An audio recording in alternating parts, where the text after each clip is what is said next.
Marami na palang idea, impormasyon ang Criminal Investigation Detective Group ng PNP na siyang inatasang mag-imbestiga doon sa mga di umano ay mga kasamahan ni ang nakakulong na si Apollo Kibuloy. Base daw ho sa mga informante katulad ng mismong mga naging biktima ni Kibuloy. Ganon. So pakinggan po ninyo itong report at balita. Galing kay Lieutenant Colonel Bernard Pagaduan. Siya po yung chief ng CIDG Region 11. At siyempre sa interview ng mga media, isa rito ay ang UNTV na isa sa mga lehitimong news media organization nationwide dito sa ating bayan.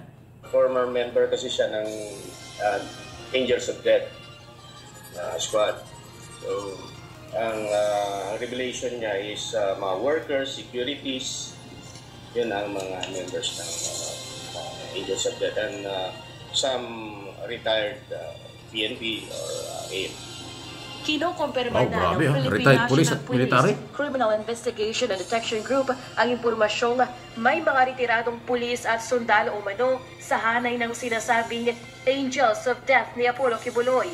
Ayon kay Police Lieutenant Colonel Bernard Pagaduan, officer in charge ng CIDG Region 11, base ang impormasyon sa isang umano'y dating miyembro ng grupo na hawak na ngayon ng PNP. Dine-verify pa natin, lalo na meron sila talagang kinalaman, kasi based sa revelation naman niya, some of them may mga ginawang pagpatay, pero we will just still have to validate that information. Sa impormasyon ng CIDG 11, nasa 50 umano ang miyembro ng naturang grupo at ilan sa mga ito ay dating pulis at sundalo. Sinasabing armado rin ang mga ito kaya inaalam na ng mga otoridad kung may nakarehistrong baril ang mga personalidad na sinasabing bahagi nito. Meron na kaming report niyan at meron na kaming hinahanap at meron na kaming bine-verify na mga names of those persons or personalities na allegedly members ng Angels of Death. More or less nasa yung binigay sa amin, yung informant namin ang binigay sa amin nasa more or less 50. 50? Yes, nasa Davao region.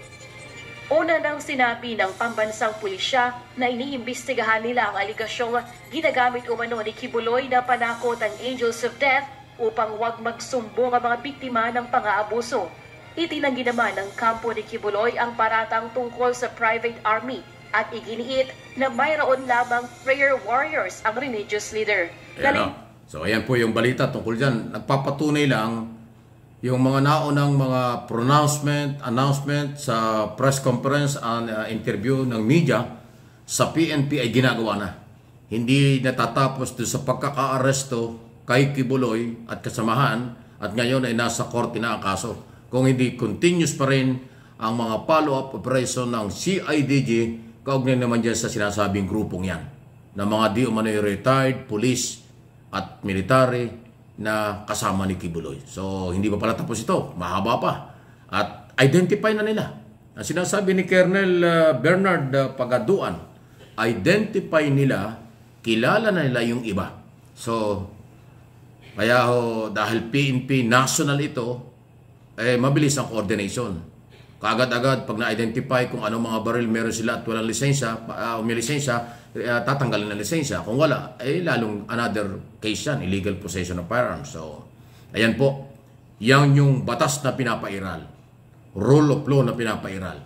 Hindi basta-basta paglabag sa karapatan ng iba. Kung hindi yung batas ay pinapairal na po ngayon ng ating gobyerno, lalo na sa Philippine National Police. So yung kampo ng, hindi yung CIDG, isang malaking division yan sa ilalim ng Philippine National Police National ang nagtatrabaho na para sa, kaya nga Criminal Investigation Detective Group, isang organisasyong naghahanap ng malalimang impormasyon para alamin kung sino ang mga nasa likod nito. So hindi pa pala tapos.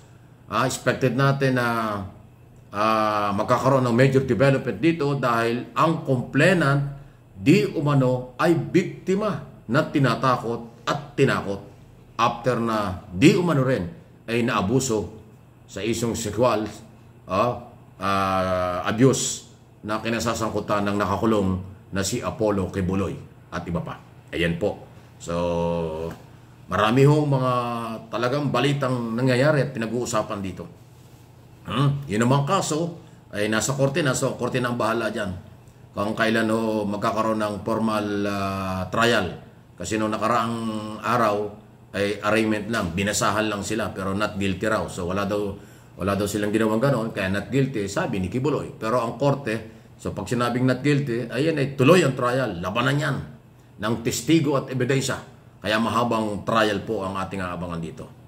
Pero ang isa po sa ating inaabangan, lalo na ng aking mga channel, itong Mike Abe Opinions at itong MA Pinoy TV, dislike lang po, like ng ating mga video, ay yung kung kailan ma-schedule. Ginagawa po yung coordination between Senate Committee on Women, Children and Family Relation, Gender Equality ni Senador Ontiveros sa korte para sa schedule matransfer, madala ng PNP. Kasi ang court lang po ang makakapag-order at nang magsabing payagan na ang PNP ang mag-escort or magdala sa public hearing sa Senado. First time na mangyayari ito. At hindi ho yan ipagkakailan ng korte.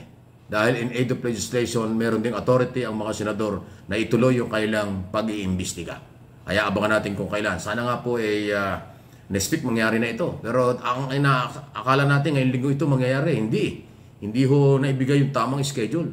Kaya ginagawang paraan po ng kampo ni Ontiveros ng Senado ang coordination sa PNP at sa Korte na ang may hawak dito RTC Quezon City, RTC Pasig City. So, pagka ako binigyan ng schedule ay haharap yan. Yan ang magandang hearing. Paghaharapin, magkakaharap, posibleng magkaharap yung alleged victim na si Amanda at iba pang mga humarap sa Senado sa naunang mga hearing at si Kibuloy kung paano niya sasagutin. At siyempre, pagka yan humarap doon, baka ipatanggal yung face mask. Di ba? O kung naka-face mask man, kaunti na lang yan. So, hindi katulad ngayon na balot na balot siya pag umaharap sa media. Bilang respeto raw, dahil nagpakiusap. Anyway, so abangan ninyo. At anytime po, anumang araw at may schedule ay sigurado. Naku, yan ho yung isang malaking coverage kasi after 1 year. Kasi nung November pa or nung 2023 pa pinag-usapan yan kung sakasakali mangyayari. Pero inuulit ko, mangyayari po ito. Ako naniniwala hindi pipigilan ng korte ang kahilingan ng Senado na madala sa Senado si Kibuloy para humarap sa mga continuous public hearing. Dahil dyan po nag-umpisa sa Senado ang lahat. Di ba kanyang magunita? Sa Senado nag-umpisa ang lahat ng hearing na yan doon sa privilege speech ni Risa Ontiveros noong pang 2023. Pero sa halip na harapin, ay pinagtaguan, inaway-away pa, ayon, bumagsak din sa batas. Yun talaga No one is above the law.